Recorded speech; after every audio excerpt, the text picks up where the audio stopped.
Pessoal, bom dia. Bem, eu não vou ficar apresentando porque esse vídeo vai ser pra mim mesmo. Mesmo. Tem que estudar isso melhor. Aqui é sobre a origem da teoria científica, a obra de Taylor e a administração como ciência. Vamos lá.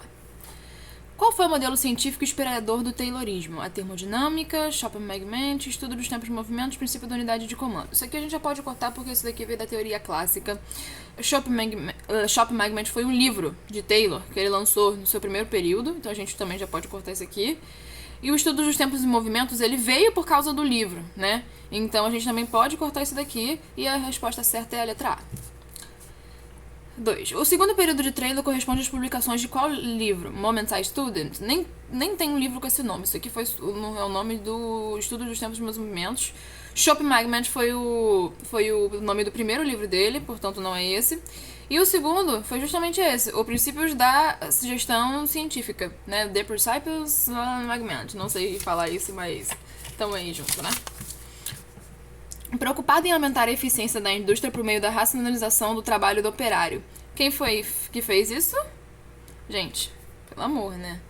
Uric não tá aqui. Uric, vamos ver ele mais pra frente. Henri Fayol foi da teoria clássica, James Long só pode ter sido quem? Taylor, né, gente? 4. Maneira de se fazer algo para obter um determinado resultado. Gente, isso aqui é um conceito total, tá? Não tem o que fazer. Isso aqui se chama método, tá? Método é o nome da maneira que se faz algo para se obter um determinado resultado, né? E é assim que é classificado na teoria científica. Vamos lá. Quais os males da vadiagem sistemática do trabalho? Bem, falta de uniformidade nas técnicas. Verdadeiro. Sistema defeituoso que força os operários a suas idades no trabalho por interesses individuais. Isso aqui, peraí. Não é verdadeiro não, calma. Ó, esse daqui é um dos males que padecia a indústria, tá? Então, não é um mal que vinha da vadiagem sistemática do trabalho. Existem outros males, tá? São 3. E um deles era a falta de uniformidade nas técnicas, mas ele não é decorrido da vadiagem sistemática do trabalho. Portanto, essa alternativa aqui é falsa. A vadiagem do trabalho ser mágica, ela fazia o que então? Sistema defeituoso que força o operário a sociedade no trabalho por interesse individual? Verdadeiro. Maior rendimento causa desemprego? Isso é uma curiosidade porque antigamente os operários eles acreditavam que quanto mais eles trabalhassem, menos eles iam ganhar. E também tinha aquilo, né? Se eu ganho a mesma coisa produzindo menos ou mais do que o meu companheiro que tá do lado, eu não vou fazer mais nada. Então, basicamente, gente, é isso que era a parte do maior rendimento, né? Que causa desemprego, né? Métodos empíricos e ineficientes utilizados nas empresas, né? Isso aqui tem a ver com aquele princípio do preparo. As pessoas não eram preparadas para entrar na empresa, elas sabiam fazer o que vinha dentro da cabeça delas, né? Não sabiam já fazer o que estavam ali, né? Um trabalho feito nas coxas, cada um fazia de um jeito. Isso aqui também é uma decorrência da vadiagem sistemática do trabalho. Vamos lá. De quem o Taylor extraiu o modelo inspirador do Taylorismo, com a ideia de maximização da eficiência industrial, com base na maximização da eficiência de cada uma das tarefas e elementares. Gente, vamos lá. A teoria científica teve, além de Taylor, tá? Ela teve alguns outros engenheiros que ajudaram, tá? Um deles foi Emerson, só que nesse caso aqui ele não é o modelo inspirador, né, dessa parte. Não foi Fayol, porque Fayol é da teoria classe. E Gantt, ele trouxe uma outra coisa chamada gráfico de Gantt, que a gente vai ver mais à frente. Portanto, Nell Cantor, não sei pronunciar o nome dele, foi o inspirador, né, da maximização da eficiência da indústria com base na maximização da eficiência de cada uma das forças elementares, de cada uma das tarefas elementares, ou seja, a menor unidade de trabalho que o operário faz. Vamos lá. O princípio da máxima prosperidade para o patrão acompanhada de máxima prosperidade do empregado. Verdadeiro, tá certo.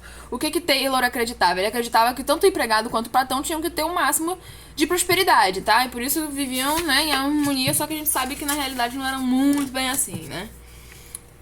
Vamos lá. Tentativa de substituir métodos empíricos e rudimentares pelos métodos científicos recebeu o nome de... Vamos lá.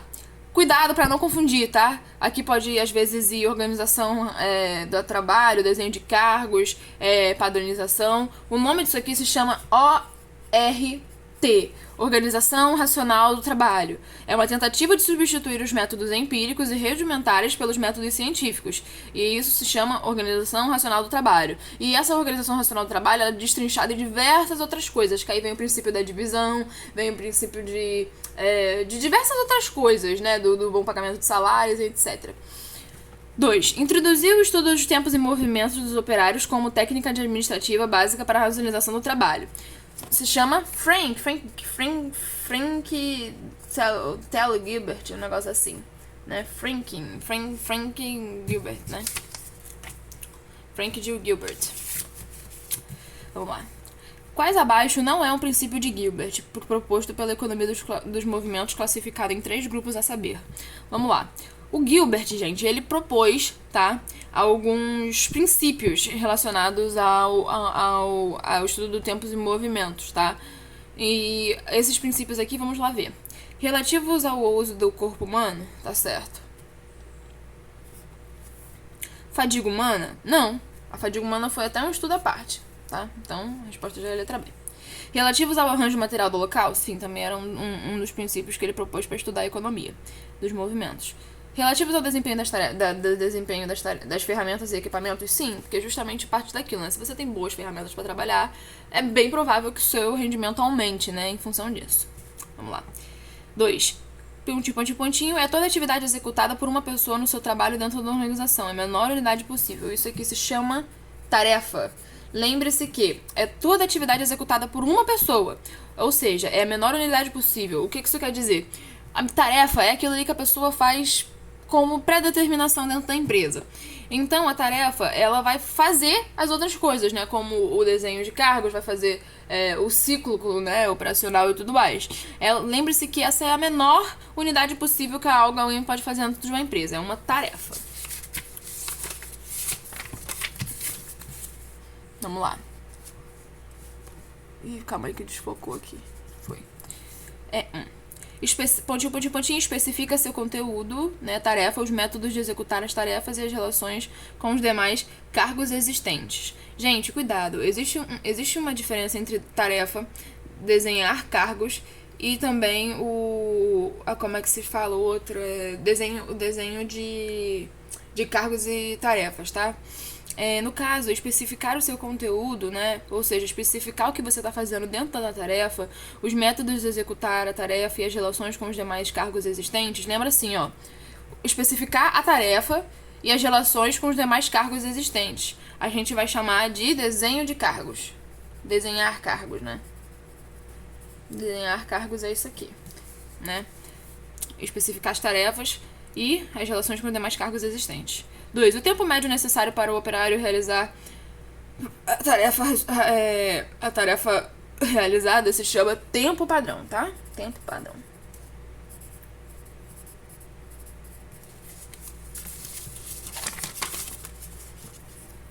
Vamos lá.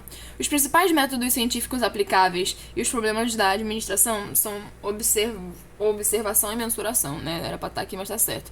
Sim, no caso, Taylor usava a observação e a mensuração, né, como as principais técnicas para poder resolver os problemas aplicáveis a indústrias. 2 não, né? Essa aqui já é questão 13. O primeiro período de Taylor corresponde à época da publicação do seu livro Schopenhauer, verdadeiro, né? E o segundo corresponde àquele outro, né, que a gente chama de Schopenhauer da Princípios Científicos da Administração Gerencial. Lillian Gilbert, Fayol, Carter Baird foram colaboradores da teoria científica? Vamos lá. Lillian Gilbert foi, tá certo. Fayol não foi, não. Foi da teoria clássica. Carter Baird, sim. Verdadeiro.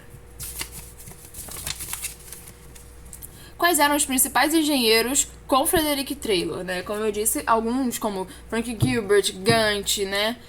Trabalharam com Taylor ali no desenvolvimento da teoria científica. E, bem, vamos ver aqui agora qual deles eram. Huntington Emerson, tá certo, existe até o princípio de Emerson. Bank Gilbert também tá certo, dos movimentos elementares. Lawrence Gantt também, criador como é que se fala? Do coisa de Gantt, esqueci. A gente vai ver isso mais pra frente. E Bertalanffy foi lá da teoria sistêmica, tá muito fora daqui. Vamos lá. 18. O cuidado analítico que permitia a especialização do operário e o reagrupamento de movimentos, operações, tarefas e cargo consiste em estudo do tempos e movimentos. Anagrama de Gilbert. Organização racional do trabalho e fadiga humana. Vamos lá. É muito fácil de confundir essas coisas aqui, tá? Ó, a fadiga humana tem a ver com um estudo, né? Do cansaço do que a pessoa está fazendo ali dentro da operação, tá?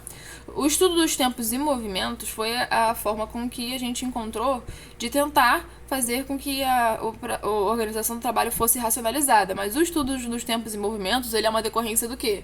Da organização racional do trabalho. Portanto, a resposta é a letra C. E anagrama de Greenwich não tem a ver com isso aqui, tá?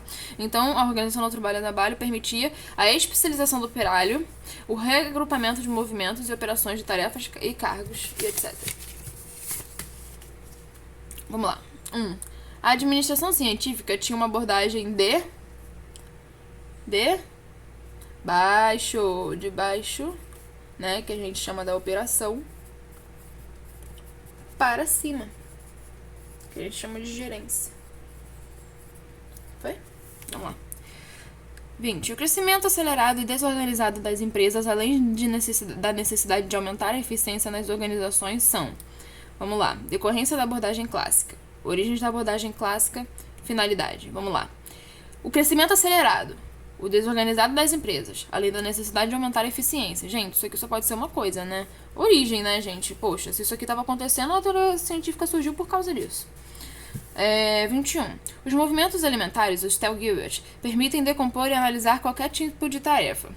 Constitui os elemento básico da administração.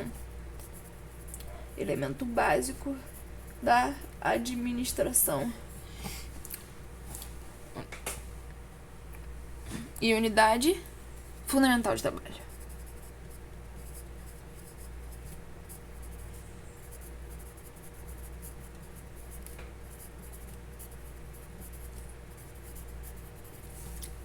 Portanto, os movimentos de Taylor e Gilbert permitem decompor a tarefa e constitui o elemento básico da administração, que no caso é a menor unidade, né, como a gente já falou lá, e a unidade fundamental de trabalho. Vamos lá. 22. O trabalho é executado melhor e mais economicamente por meio da análise do trabalho, isto é, da divisão e subdivisão de todos os movimentos necessários à execução de cada operação de uma tarefa. O texto aqui, ele é sobre... Vamos lá. Organização racional do trabalho. Vamos ver as outras questões primeiro. Padronização de métodos, né? Não tem a ver. Padronização de métodos é outra coisa. Desenhar cargos e tarefas? Não. Desenho de cargos e tarefas é a coisa que a gente vai fazer para poder especificar a tarefa em si, né? O conteúdo dela. Então, não. Análise do trabalho de estudo dos tempos e movimentos. Tá certíssimo, né? Cuidado para não confundir a organização racional do trabalho com a análise do tempos e movimentos, tá, gente? A determinação do tempo médio que um operário comum levaria para a execução da tarefa por meio da utilização de um cronômetro se chama tempo padrão, tá? Vou até botar aqui embaixo. Se chama tempo padrão. Tempo padrão. Vamos lá. 24. Maneira pela qual um cargo é criado e projetado e combinado com os outros cargos para a execução da tarefa. Desenho de cargos e tarefas. Desenho de cargos e tarefas.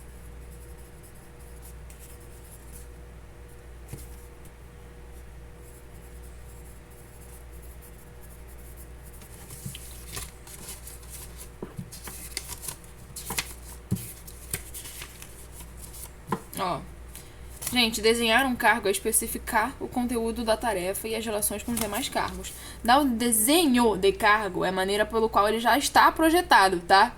E a relação com as tarefas aqui. É como se isso daqui fosse o processo de desenhar o cargo, especificar o conteúdo e as relações e demonstrações existentes.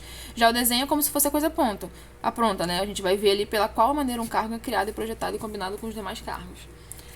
25. A unidade de medida adotada e aceita comumente como critério. Tá. A gente chama isso aqui, gente, de padrão, tá? Não existe um padrão pra tudo, um padrão pra cada coisa. Quando a gente fala de padrão, é uma unidade de medida que a gente aceita como critério pra aquela determinada coisa que a gente tá fazendo. Vamos lá, 26. Distribuir atribuições e responsabilidades para que a execução do trabalho seja disciplinada. Gente, distribuir atribuições e responsabilidades para que a execução do trabalho seja disciplinada. Quando a gente fala de trabalho disciplinado, lembra de uma coisa: disciplinado tem a ver com o princípio da execução, tá? Trabalho disciplinado, execução. Princípio da execução. E é isso, gente. Beijão, até a próxima.